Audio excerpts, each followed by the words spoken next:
les Sénégalais. Maintenant ñi mu àndal parti bi mu bokk te nekk fa un militant mais pour wax ni le grade le plus élevé dans un parti politique c'est le grade de militant mais il faut mu wax ak ñoom loo xamante ni du ñu wax di wax kaw mais waxu politique pour wax leen ni je suis le président de tous les Sénégalais nee na te c'est important de le souligner que ñi ànd ak moom te mu nommé leen même su nekkee dañoo defoon leneen démb du tere du amul kenn comme ciy protéger dina tax yoon teg la ginnaaw c'est bien de le dire mais on a entendu le président de la République wax ñu ne dafay déclassifier dañuy publier tous les rapports mais gisuñu les rapports de l'IGE publier guñu ko ba léegi ñu ngi ci teg tontu bi voilà. ne woon nañ dañuy déclassifier. parce que c'est à lui de déclassifier les rapports d'IGE mais jusqu'à présent ces rapports n'ont pas été déclassifiés. Donc c'est des problèmes wax ji baax na. wax ji rafet na mais jëf bi day uute. D'accord. jëf bi day uute su jëf bi uutee nag les gens peuvent se poser des questions. D'accord. Mais saluer cette déclaration de réconciliation avec le peuple. Surtout. C'est important. Parce que le peuple a besoin de se réconcilier. C'est ça, c'est important. Mais ak yenn taxawaay yi ay ñogom ay àndandoom réconciliation bi dina jafe parce que la réconciliation ne doit pas être un vain mot. D'accord. ay actes yu ñuy poser la pour demander à son premier ministre de siffler la fin de la récréation par rapport au parti. Est-ce qu'il l'a pas fait en direct? Il l'a fait en direct moom. Il l'a fait en direct. C'est important. Parce que nee na dinañ ñëwaat. le premier ministre wax moom la concerné. C'est ça yow loolu moom parce intéressant que la. le pouvoir de nomination ne revient pas au premier ministre. Balde wax na ko sànq article 44 de la Constitution. Le pouvoir de nomination ne revient pas au premier ministre. Le premier ministre ne fait que contresigner. Contre son gré des fois ses décrets. D'accord, c'est important. Balde le président de la République d'abord ci discours am ndax ñi gars yi ñi ngi naan mënoon na kaa vocal en tout cas wax na aussi tamit moo premier ministre am dafa mel ni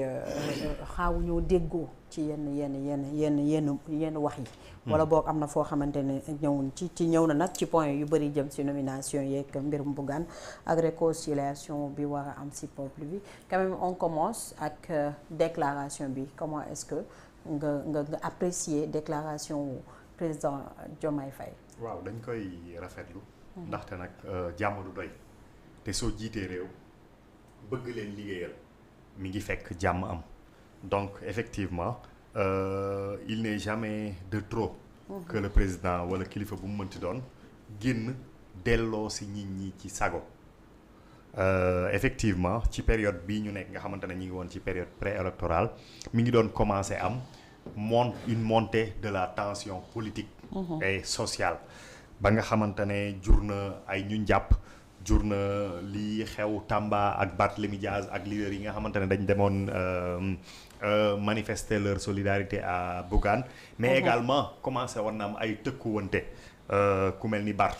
xas na wax ku mel ni Bilal Diatta tontu ku mel ni soxna Khadija Mayekor wax xëy na ñeneen ñi ngi doon waaj leneen ak leneen ak leneen et il fallait que ki nga xamante ne moom mooy kilifa ñëpp moom mooy garant du bon fonctionnement de toutes les institutions territoriales administratives politique bu judiciaire ak yooyu yëpp mu génn addu balaa nga xamante ne atte mooy am donc loolu moom du doy et loolu rek pour man jar na génn wax ak sénégalais yi mais effectivement à la suite de cette déclaration liminaire et je profite pour rappeler benn affaire parce que ñi ngi wax par rapport au format le président n'a pas invité la presse à un discours pas la presse n'a pas invité à un discours à la nation déclaration de presse loolu lañ bind ci affiche yi génnee présidence déclaration de la presse à la presse donc il est normal qu'après un discours liminaire ñu mën a permettre aux journalistes de poser des questions maintenant une déclaration de presse c'est une déclaration de presse déclaration de presse mooy lan ci seen vocabulaire point de presse conférence de presse bokkul waaw léegi bokkul déclaration de presse mooy li nga xamante ne mi ngi ko doon def avant mu ne woon nekk kii bi avant mu doon nekk premier ministre tu viens tu fais ta déclaration. après mais daan na ko def parce que yàgg mu ne poser leen question parce que gars yi dañuy wax. donc mais li si nekk si jargon mooy loolu. d'accord conférence heureusement de que presse. nous ne sommes pas 18 millions de journalistes c'est-à-dire que le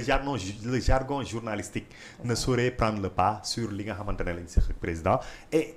baax na que ñu inviter la presse que ñu ñëw poser question dama jàpp ni sax dafa ndaw. mooy l'innovation parce que 3 mooy personnes l'innovation. ku ci nekk poser benn question. te am na mënoon na gën a ñeneen ñu war a xóot toog te am na sax ay directeur de et publication. je n'ai pas compris parce que j'ai vu même lan moo tax le directeur de invité wuñ Biba par exemple parce que. le waaw directeur de noonu publication mais en tout cas dañ koy rafetlu bu baax a baax a baax et dégg nañ bu baax li mu wax effectivement à la suite de sa déclaration maintenant liminaire am na ay questions yoo xamante ne dafa ñëw ci ay cas précis d'événements survenus ces derniers jours dans la vie politique nationale donc effectivement laaj nañ ko li nga xamante ne moom moo xew ci Bougane par exemple et il a bien fait de préciser que moom du justice mooy doxal mbir mi moom bokkul ci justice wante nag moom wante nag moom li nga xamante ne moom moo doon dox foofu loolu moom contrôlé wu ko et c'est sa sécurité c'est son protocole ça obéit à des arcanes yoo xamante ne neex na ko neexu ko mbokkam la jegeñaaleem la jabar la doom la wala ku jébi la moom amu ci prise et wax na ni suñ la nee taxawal da ngay taxaw maintenant nag xam nga dañ toll ci dëkk boo xamante ne parce que dafa am niveau boo xamante ne il est question de voie publique d'organiser la voie publique loolu préfet mën na ko def utiliser la gendarmerie ou la police mais su ko weesoo bañ dem déposer la au commissariat ou à la gendarmerie war la déférer devant le procureur loolu nag dafay nekk leneen nekkatul affaire u préfet wala gouverneur comme ni mu ko limee préfet gouverneur ak sous-préfet mais dafay nekk affaire u justice or justice dafay tàmbali ci procureur bi nga xamante ne il est chargé d'appliquer la politique pénale du gouvernement politique pénale du gouvernement nag jàpp naa ni même Bougane su dee jum na foofu am na ay cas yoo xamante ne Guy Marius Sagna jàpp nañ ko ba guddi ñu libéré ko yóbbu nañ ko ba Sébikotane libéré ko mën nañ ñaawlu loolu mais en tout cas am na libération parce que dañuy jàpp ni lii manifestation ko indi woon dëñ na donc le fait de vouloir le retenir pour en faire un procès loolu nag moom dafa participer ci li nga xamante ne mooy politique gu gouvernement ci wàllu pénal c'est-à-dire que y a une volonté pour yar loolu nag président son premier ministre son ministre de la justice mënoon nañ intervenir ne ñun kat suñ gis-gis du lii dafa am fu ñu jugee comme ni mu ko rappelé fi ñu jugee mooy foo xamante ne pour un oui ou un non ñu jàpp nit détenir une semaine instruction flagrant délit bu mu ci doon après mën nañ ko libérer wala ñu négocier ko wala ñu jàpp ko donc foofu noonu mënoon na gën a affirmer gis-gisam ci wàll boobu les libertés individuelles politiques ñu fexe respecté ko en tolérant certains écarts yoo xamante ne mën nañ ko tolérer loolu tamit dafa am pédagogie boo xamante ne moom moo ci nekk. mais quand même nee na bu demee ba ci bés ba bu fekkee deful dara. bien sûr dinañ ko bàyyi dinañ ko bàyyi comme ni ñu ko defoon noonu aucune prise. kon da nga jàpp ni waru woon taxaw foofu sax kon yéen ñaar bokk c'est la justice totalement boobu moom procureur mën na toog plaider wax lim gëm mu bokk ak li ko ministre bi taxaw mais justice la boobu ci beneen niveau. maintenant sur le cas soo génnee ci Bougane sur le cas Samba Ndiaye effectivement réaffirmer na l'autorité du président de la République su ko bàyyi woon ça ne m'aurait pas tant que ça ébranlé mais par contre que mu réaffirmer ko surtout nag que le chef de son parti et quelques membres influents de ce parti là wane nañ carrément que dañ war a topp li nga xamante ne moom la waa Pastef bëgg loolu nag dafay wane ni il est un peu au-dessus de la mêlée loolu moom am na lu ciy rassurer am na lu ciy dalal xel et wax na ci mu dugg ci beneen niveau parce que dafa ne su fekkee ñun ñoo jaay Sénégalais yi le principe de candidature yi ñu bàyyi leen ñu jongante pour seet kan moo gën ñu fal ko mais loolu noonu dootuñu am temps wu tànn ku bokk Pastef ak ku bokkul fenn donc aujourd'hui on ne peut pas venir dire que tel nit nommé nañ ko dafa doon xeex projet bi non cet argument-là ne prospère plus xam nga lan la ñuy wax premier ministre est-ce que mën na ko wala mënu ko est-ce que mën na ko wala mënu ko parce que ci foofu lañ jëm et projet de loi boobu nee na ñi ngi ciy liggéey donc foofu tamit dafay rassurer rek ne dafay restaurer le fait que ñu am état nday ji seex contre nag ñi nga xamante ne ñoom dañ bëgg approprier wu l'appareil d'état maanaam li ñëpp bokk dañ ko bëgg jël def ko affaire de clan et loolu noonu loolu la premier ministre wax loolu la Waly Diouf wax loolu la ñeneen ak ñeneen ci réflexe yooyu lañ nekk et yaa ngi gis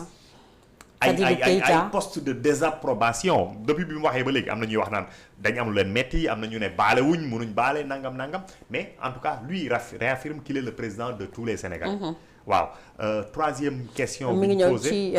législative yi ci coalition bi nga xamante ne moom moo war a dem non ñu bàyyi xel ni du parti bi moo war a dem mais coalition bi ñu àndoon ci jongante bon là également dafay am problème parce que effectivement moom coalition Diomaye président moo ko porté au pouvoir foofu nag segguñ woon kan mooy dem ak kan mooy ñëw mais aujourd'hui Ousmane Sonko déjà wax na ni affaire bi ni mu demee nii ku nekk na nga toog fa nga toog loolu la njëkk wax quelques semaines après mu ne Pastef la ñuy demee ci élection yi waxul nag ni du ànd ak alliés yi mais ku bëgg bokk ci mbir mi ñëwal dugg ci turu Pastef nga dem troisième chose mooy li nga xamante ne moom moo xew nii mooy que ni am na nag une ouverture béate des portes de Pastef pour l'entrisme maanaam ñi nga xamante ne dañ doon xeex Pastef bokkoon ci boor bële